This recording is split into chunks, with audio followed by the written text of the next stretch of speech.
नमस्कार, आप देख रहे हैं सी न्यूज भारत और मैं हूं आपके साथ ज्योति अरोरा। वक्त हो गया है न्यूज बुलेटिन का, जिसमें हम जानेंगे कि कहां की गई पत्रकार के साथ मारपीट। साथ ही जानेंगे कि आदर्श आचार संहिता लगने के बाद कहां की गई पत्रकारों के साथ बैठक और प्रेस कॉन्फ्रेंस। साथ ही ये भी जानेंगे कि आखिर क्यों एक महिला ने थाने के सामने खुद को लगाई आग।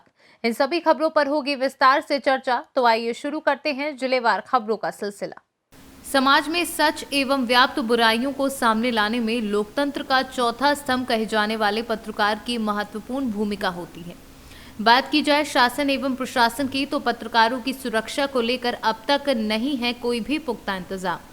परिणाम स्वरूप दबंग लोग एवं अपराधी किस्म के व्यक्ति आए दिन कर देते हैं पत्रकारों के साथ घटनाएं, और ऐसा ही कुछ हुआ दतिया जिले के ग्राम जिगना निवासी स्थानीय पत्रकार भूपेंद्र परिहार के साथ, जहां गांव के ही कुछ दबंग एवं आपराधिक किस्म के लोगों द्वारा उनके साथ मारपीट की गई एवं उनसे पैसे भी छीने गए।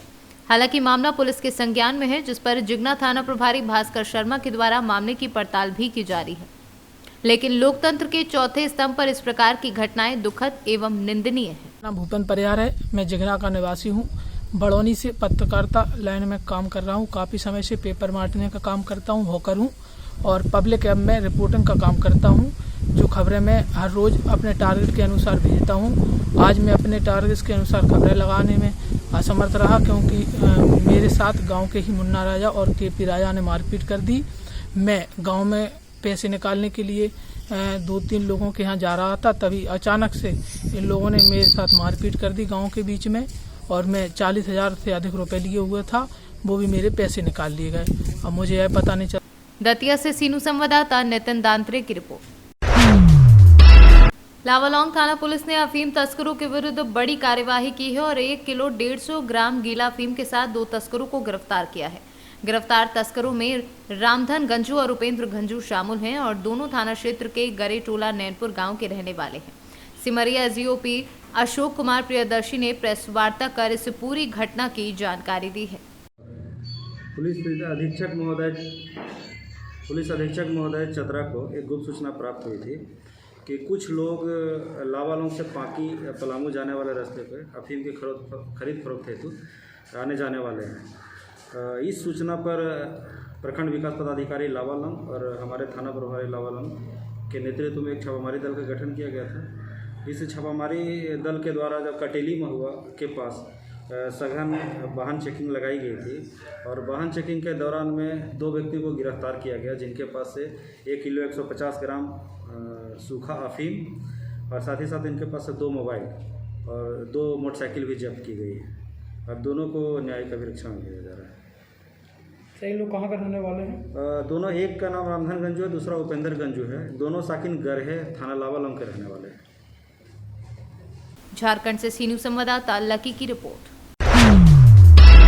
जनपद कासगंज में जिला प्रशासन ने आगामी विधानसभा चुनाव को लेकर तैयारियां शुरू कर दी हैं। आपको बता दें कि बीते दिन आदर्श आचार संहिता लगने के बाद आज जिलाधिकारी हर्षिता माथुर व पुलिस अधीक्षक रोहन प्रमोद बोत्री ने पत्रकारों के साथ बैठक की तथा प्रेस कॉन्फ्रेंस भी की। जिलाधिकारी हर्षिता माथुर ने कहा कि कोई दल अगर आदर्श आचार संहिता का उल्लंघन करता है तो उसके विरुद्ध शीघ्र कार्यवाही की जाएगी। सभी दल आदर्श आचार संहिता का पालन करें।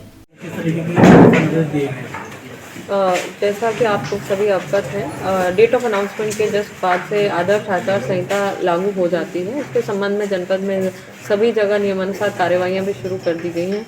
आज जो हमारे द्वारा बैठक रखी गई थी, उसमें हमारे माननीय सभी मीडिया के साथी एवं राजनीतिक दलों के जो प्रतिनिधिगण हैं, उन सभी के साथ बैठक कर ली गई है। इस बैठक का मुख्य उद्देश्य माननीय आयोग के जो मुख्य निर्देश प्राप्त हुए हैं, उनके क्रम में सभी लोगों को अवगत कराना और उनसे जो अपेक्षित सहयोग है उसको प्राप्त करने के लिए आज ही बैठक रखी गई थी। मुख्य रूप से आज की बैठक में जो सूचनाएं दी गई हैं, वो जो मुख्य तिथियां हैं, डेट्स हैं, जिसके क्रम में पूरी कार्यवाही सामान्य निर्वाचन की संपादित होगी, उसके संबंध में है, और जो नई जो विशेष आदेश या निर्देश प्राप्त हुए उनके संबंध में।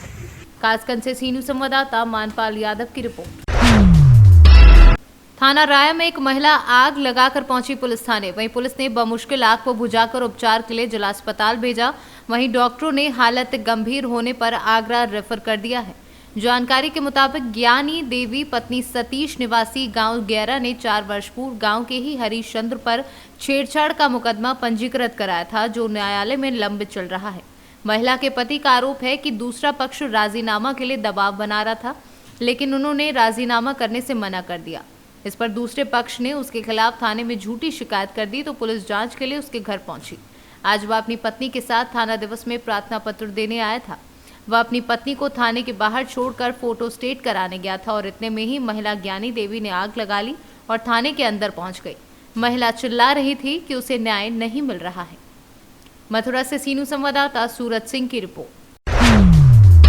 निर्वाचन आयोग द्वारा चुनाव की घोषणा के ऐलान के बाद आदर्श आचार संहिता लागू कर दी गई है, जिसको लेकर जिला प्रशासन और सभी राजनीतिक पार्टियों के होर्डिंग, फ्लैक्स, बैनर उतारे जा रहे हैं।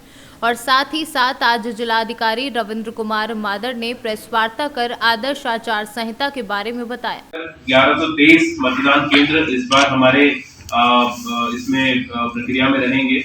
विगत 2019 के इलेक्शन में 1102 थे। इस बार चूंकि माननीय आयोग द्वारा जो पहले 1500 वोटर पे एक बूथ बनता था, वो घटा के पहले 1200 किया गया था, अब कल 1250 कर दिया गया है। तो 1250 वोटर पर हमारा एक बूथ होगा। तो उस प्रकार से हमारे 1123 मतदान केंद्रों की संख्या फाइनलाइज हुई है। इन सभी मतदान केंद्रों पर जो बूथ होते हैं, पोलिंग स्टेशन जिसको बोलते हैं, वो 2058 हमारे पोलिंग स्टेशन होंगे। इस बार जो हमारे मतदाता हैं पूरे जनपद में, वो है 17,03,367 ये कुल मतदाता है, जिसमें से पुरुष मतदाता हमारे 9,05,235 हैं और महिला मतदाता हमारी 7,97,938 हैं। अन्य में 194 वोटर भी हमारे हैं। हमारे जनपद का इस प्रकार जो ईपी रेशो जिसे कहा जाता है, इलेक्टर पॉपुलेशन रेशो, वो 60.28% है, जो कि आयोग के मानक के अनुरूप है। जो जेंडर रेशो है, यानी 1000 पुरुषों पर जो महिलाओं की संख्या है, वो हमारे जनपद में 881 है। और जो 18 से 19 वर्ष के वोटर हैं, जो युवा वोटर हम इसको बोलते हैं, जो पहली बार अपने मताधिकार का प्रयोग करेंगे, ऐसे वोटरों की संख्या लगभग 33,000 है, जो कि हमारी मतदाता सूची के हिसाब से 1.98% के आसपास होता है। और जो कि पूरे प्रदेश में हमारे टॉप 5 जो जनपद हैं, उनमें हमारा जनपद था। तो इस दिशा में हमारे जनपद में बहुत अच्छी और उल्लेखनीय प्रगति हुई है। जो हमारे नामांकन स्थल बनेंगे, वो सभी हमारे जनपद स्तर पे रहेंगे, कलेक्ट्रेट में रहेंगे। और जो स्वार का न्यायालय अपर जिलाधिकारी, चमरोआ न्यायालय नगर मजिस्ट्रेट, बिलासपुर न्यायालय उप जिलाधिकारी सदर, रामपुर न्यायालय जिलाधिकारी रामपुर और मिलक न्यायालय बंदोबस्त अधिकारी, इनके यहाँ पे हमारे नॉमिनेशन रूम रहेंगे। तो इस सभी की जानकारी भी आपके माध्यम से हमें देनी थी। मतदान कराने के लिए जो हमने प्लान बनाया है, हमने पूरे जनपद को 25 जोन और 154 सेक्टर में बांटा है। 25 हमारे जोनल ऑफिसर्स इसमें काम करेंगे और 154 हमारे सेक्टर ऑफिसर्स इसमें काम करेंगे, जिनको हम लोग सेक्टर मजिस्ट्रेट भी कहते हैं।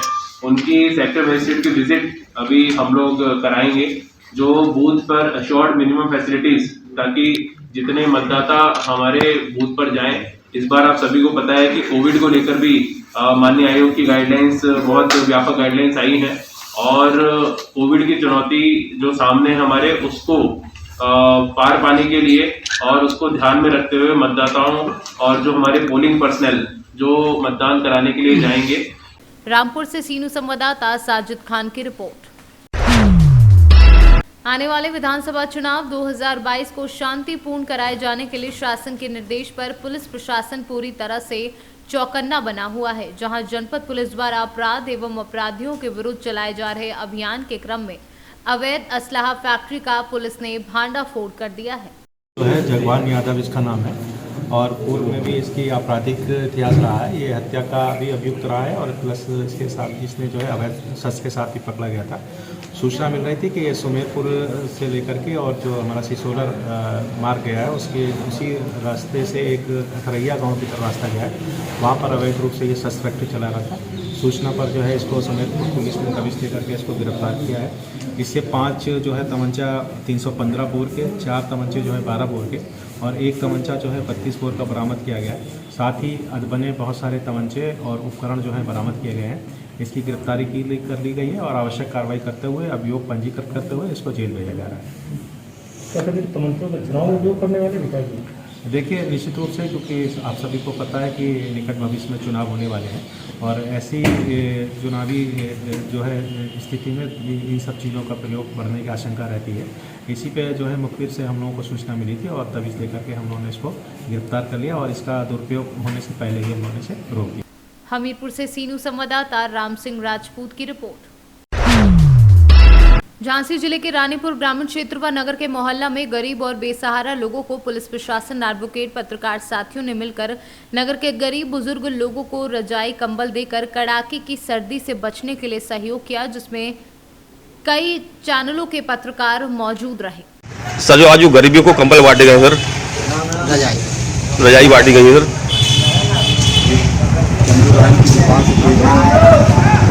की दुकान से उनके सहयोग से आज कंबल बांटे गए हैं, बहुत अच्छी पहल है।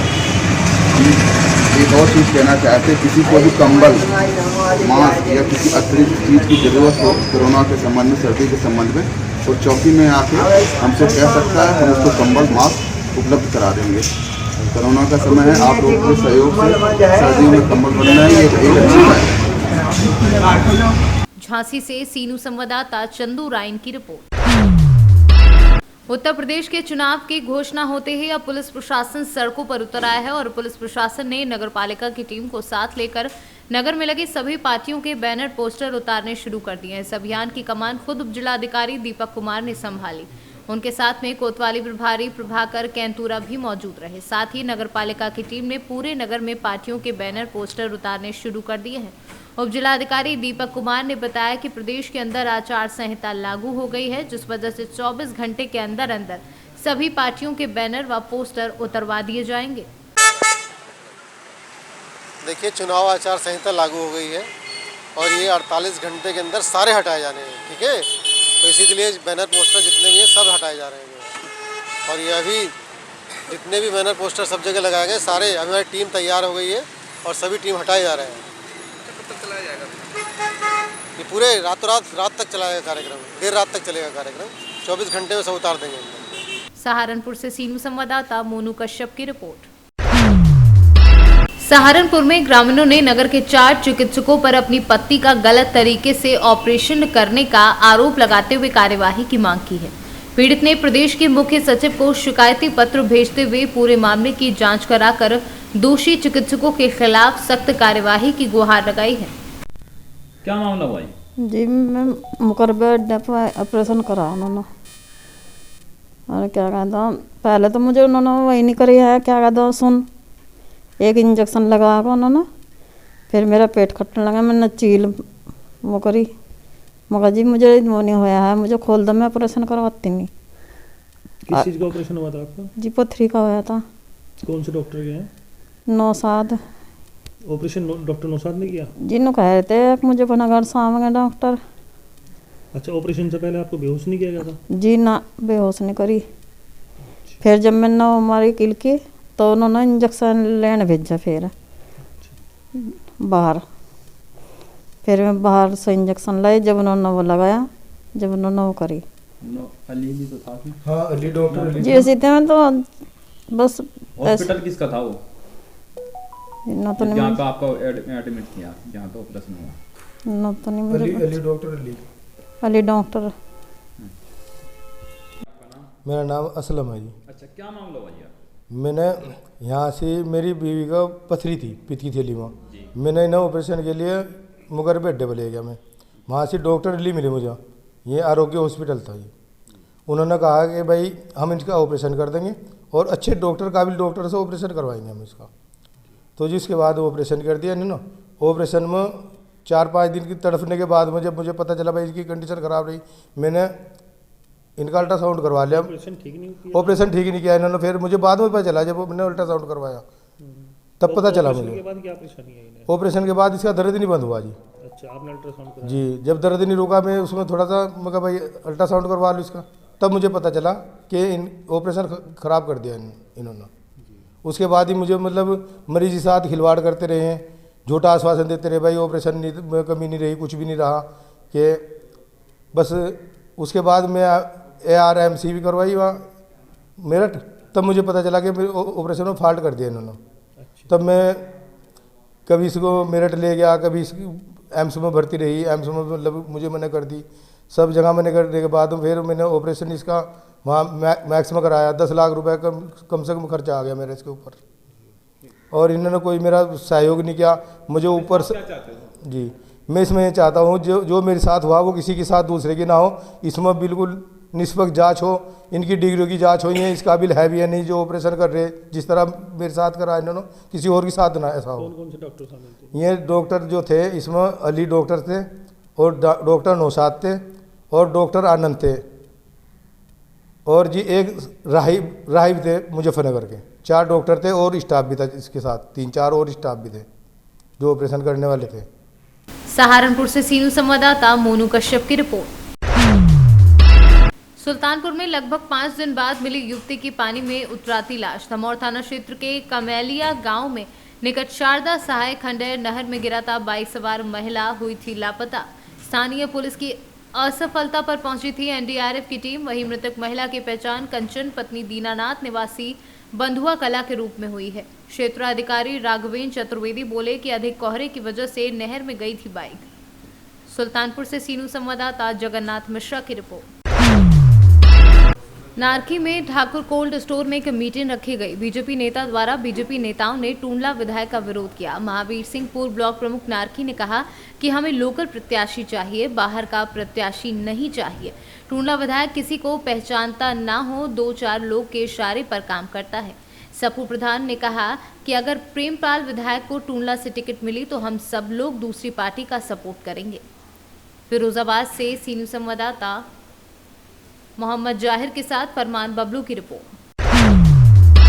रेवाड़ी साइबर थाना पुलिस ने एक ऐसे गिरोह के 3 सदस्यों को काबू किया है जो बैंक खाते बेचकर ठगी की वारदातों को अंजाम दिया करते थे। पकड़े गए आरोपियों ने 31 वारदातों का खुलासा किया है।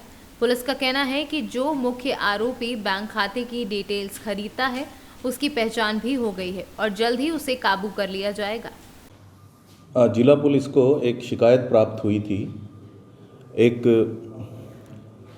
स्टूडेंट थी जो कि एक पीजी में रहती थी, राजेश पायलट चौक पर ये पीजी है। तो उस शिकायत में यह कहा गया कि उस लड़की के नाम से एक अकाउंट HDFC बैंक में ओपन हुआ और उसकी ट्रांजैक्शंस भी हुई, जबकि इस लड़की ने जैसे ही अपनी मेल चेक की और मेल से उसको ये सूचना प्राप्त हुई कि उसके अकाउंट से ट्रांजैक्शंस हुई हैं।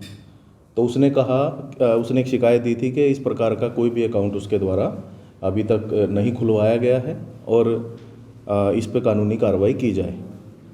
साइबर पुलिस का मैटर देखते हुए हमने cyber police station south range में ये मामला दर्ज किया था। FIR number 37 dated 24/12/2021 under section 420, 406, 467, 468, 471, 120B IPC। मुकदमे की गहनता से जांच की गई।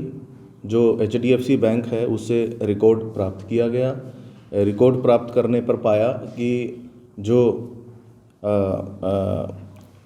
कस्टमर है उसने जो अपना एक मोबाइल नंबर दिया था, जो रजिस्टर्ड मोबाइल नंबर है, उसको भी उन अकाउंट्स में चेंज किया गया है। तो गहनता से इसकी जांच की गई। तो जो पीजी के जो ऑनर थे, एक लड़के थे हितेश, तो उनसे भी गहनता से जांच की गई। तो पूरा ये मामला सामने आया।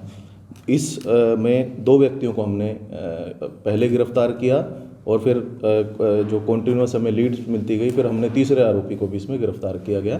तो कुल 3 आरोपियों को हमने इसमें गिरफ्तार किया है। जो पहला आरोपी है वो हितेश है, जो कि इस पीजी को चलाता था। क्योंकि कुछ लड़कियां जो प्राइवेट कंपनीज़ में काम करती थी उनको बैंक अकाउंट्स की ज़रूरत थी, तो इसने कहा कि मैं आपका ये बैंक अकाउंट ओपन करवा देता हूं और मैं कुछ लोगों को जानता हूं जो अकाउंट ओपन करते हैं। बैंक अकाउंट जो एजेंट्स होते हैं उनको इसने बुलाया और सभी डॉक्यूमेंट्स, उन 16 लड़कियों के डॉक्यूमेंट्स लिए और डॉक्यूमेंट्स लेकर उन 16 के 16 जो लड़कियां हैं उनके इन्होंने अपने लेवल पे अकाउंट्स ओपन कर दिए, जो इनके और भी वो थे। परंतु वो जो अकाउंट की जो किट्स हैं वो लड़कियों को डिलीवर नहीं की गई किसी बहाने से कि भी अभी नहीं आई या थोड़ा सा और टाइम लगेगा, वो डिलीवर नहीं हुई और अकाउंट को भी हमने फ्रीज़ कराया है। उसमें भी जो इस प्रकार का जो इन्होंने पैसा कमाया है वो सारा है, तो उसको हमने फ्रीज़ करवा दिया है।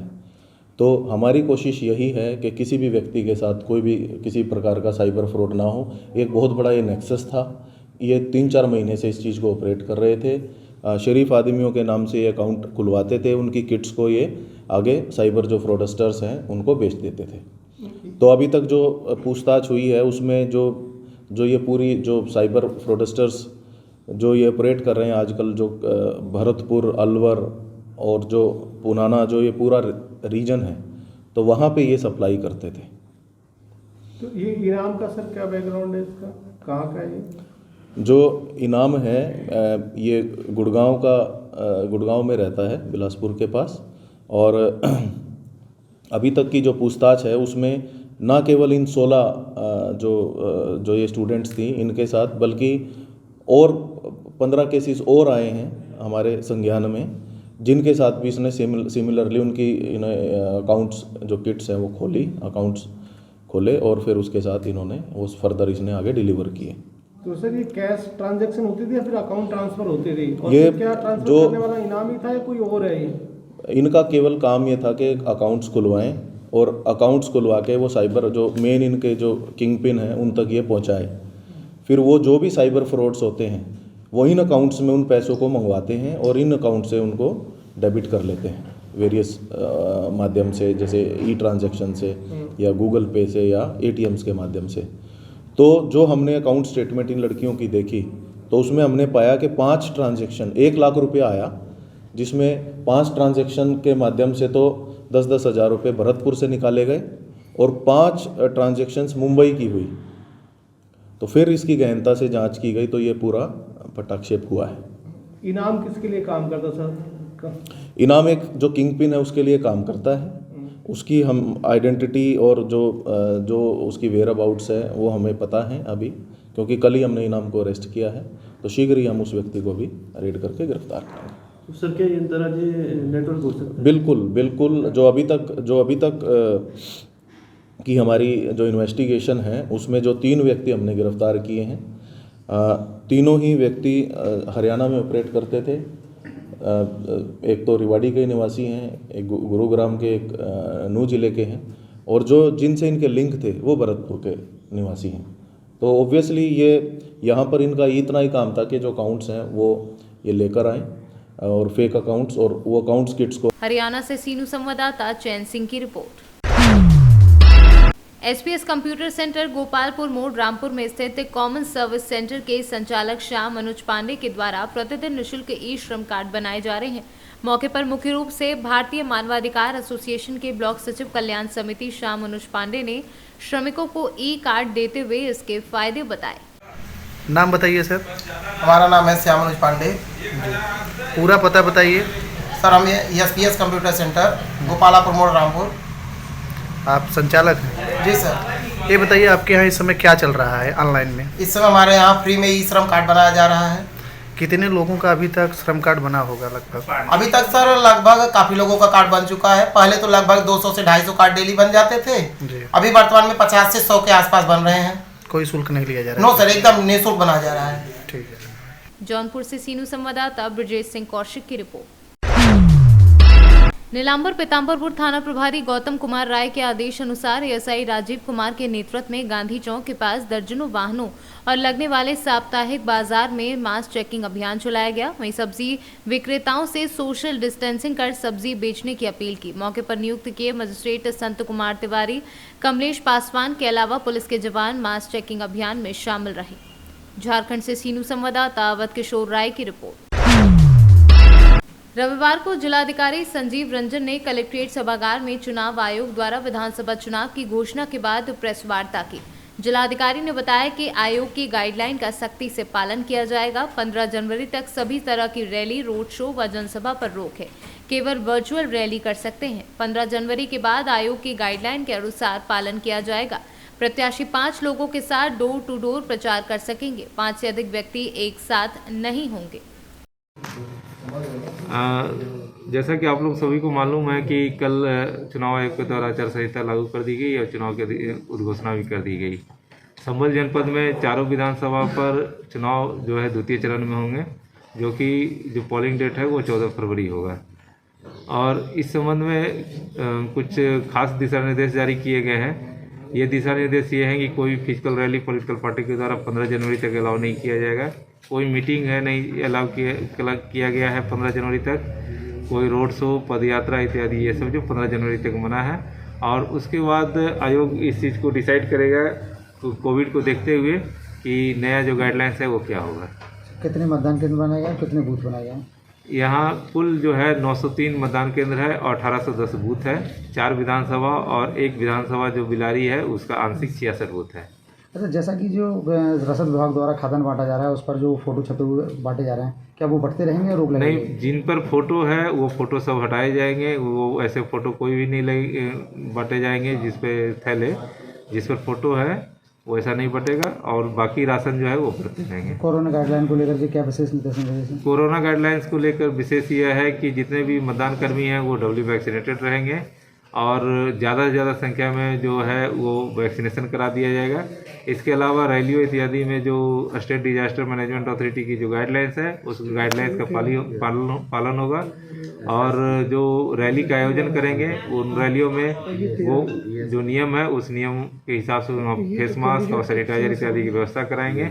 अगर कहीं पर कोई चूक होती है तो उनको रैली का आयोजन करने से उनको आगे रोक दिया जाएगा। संभल से सीनू संवाददाता सोनू वाशने की रिपोर्ट। फिरोजाबाद टूंडला विधानसभा के नारकी में सर्व समाज की महापंचायत हुई। टूंडला के मौजूदा बीजेपी विधायक प्रेमपाल सिंह धनगर के खिलाफ जमकर हुई नारेबाजी और मुर्दाबाद के लगाए गए नारे। नारकी के ठाकुर कोल्ड स्टोरेज में हुई ब्राह्मण, ठाकुर, बघेल, कुशवाहा व अन्य जातियों के लोगों की महापंचायत में भारी प्रत्याशी उतारने पर करेंगे विरोध, भरेंगे हुंकार। नारकी ब्लॉक क्षेत्र के 2 दर्जन ग्राम प्रधान व 1 दर्जन पूर्व प्रधान समेत आम जनता शामिल रही। बीजेपी हाई कमान से की स्थानीय प्रत्याशी उतारने की अपील। भारी प्रत्याशी होने पर जमकर होगा विरोध। नाम है आपका? मेरा समीर खान नाम है, दूसरी बार प्रधान। अच्छा, कहाँ से? अच्छा, प्रधान जी, आज सर्व समाज की ये बैठक रखी गई है, क्या उद्देश्य है? सब समाज का ये उद्देश्य है, हमारा लोकल प्रत्याशी होना चाहिए। और यहाँ ये शिकायत है किसी प्रत्याशी जो है पूर्व मौजूदा हमारे प्रमुख विधायक जी हैं, तो ये किसी को न तो ज्यादा जानते हैं न ज्यादा दर्द देते हैं। 4 लोग पकड़ लिए हैं, उन्हीं के साथ घूमते रहते हैं। जब हर किसी को यहाँ जरूरत है, हर गांव में जाएं, किसी की क्या समस्याएं, काम कराएं, वो चीजें नहीं। हमने सूचना दे दी कि आदमी पकड़ लिया, आपको पकड़ लिया, तो आपने सूचना दे दी, वही काम हो गया बस। दूसरे गाँव में कोई पता नहीं क्या मुसीबत चल रही है, क्या परेशानी चल रही है। और सारे समाज की यही डिमांड है, लोकल प्रत्याशी होना चाहिए। क्या नाम है आपका? धर्मराज सिंह जादौन, शिक्षक प्रकोष्ठ, जिला संयोजक भाजपा। आज जो बैठक रखी गई है कोल्ड स्टोरेज में जी, सभी समाज की सहभागिता है, क्या उद्देश्य है इस बैठक का? केवल एक ही उद्देश्य है, बाहरी प्रत्याशी यहाँ नहीं थोपा जाए। अगर बाहर से व्यक्ति कोई आएगा तो हम उसको हराने का कार्य करेंगे। वैसे हमारी आस्था केवल योगी और मोदी में है, इसके अलावा हम किसी को जानते नहीं। अगर इनको टिकट मिलती है तो हम उसको हराने का भी कार्य करेंगे, प्रेमपाल धनगर। अच्छा, बीजेपी हाईकमान से क्या मांग रखते हैं आप? केवल एक ही मांग है, इनको हटाइए, लोकल का प्रत्याशी लेके आइए। अन्यथा हम कोई बाहर का प्रत्याशी हम बर्दाश्त नहीं करेंगे। आपका? विनीत कुमार सिंह, प्रधान ग्राम पंचायत भैंसा। अच्छा, क्या मुख्य उद्देश्य है इस बैठक का और आप सब लोग आए हैं, क्या मांगे आपकी बीजेपी हाईकमान से? मुख्य उद्देश्य हमारा प्रत्याशी को लेकर है। हमारी पूरी विधानसभा ये चाहती है कि बाहर का प्रत्याशी यहाँ न चुनाव लड़े। सत्ता शासन हम लोगों का चल रहा है तो फिर कोई फायदा ही नहीं उससे। हम लोग ये चाहते हैं कि हमारे लोकल की पूरी विधानसभा में 2 ब्लॉक है, टूंडला ब्लॉक, नारकी ब्लॉक, ये बहुत सारे प्रत्याशी हैं। ऐसी क्या मुख्य वजह है कि आप बाहरी प्रत्याशी का विरोध कर रहे हैं?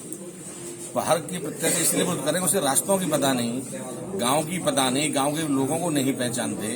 2-4 लोगों के साथ मिलकर वो काम कर रहे हैं।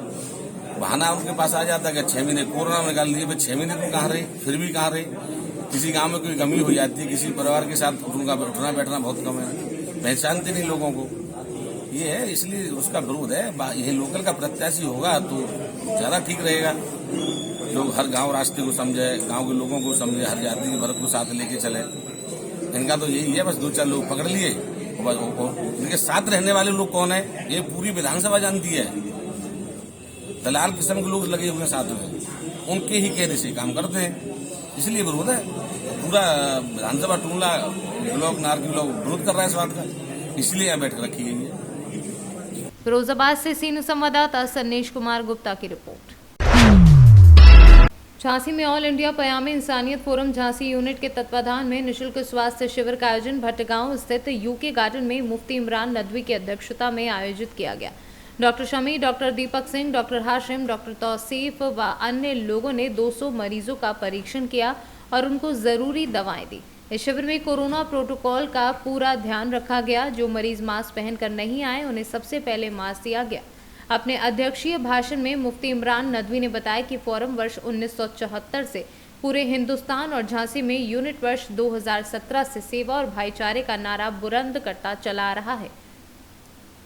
ब्यूरो रिपोर्ट, सी न्यूज।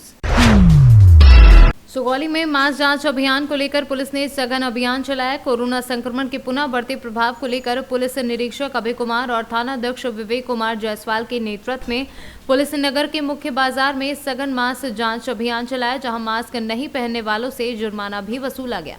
इस दौरान बगैर मास्क पहने बाजारों में पहुंचे लोगों से रविवार को कुल 4,950 रुपए का फाइन वसूल किया गया। मोतिहारी से सीनू संवाददाता वीरेंद्र कुमार गुप्ता की रिपोर्ट। न्यूज बुलेटिन में फिलहाल के लिए इतना ही। देश दुनिया की तमाम बड़ी खबरों के लिए आप देखते रहिए सी न्यूज भारत।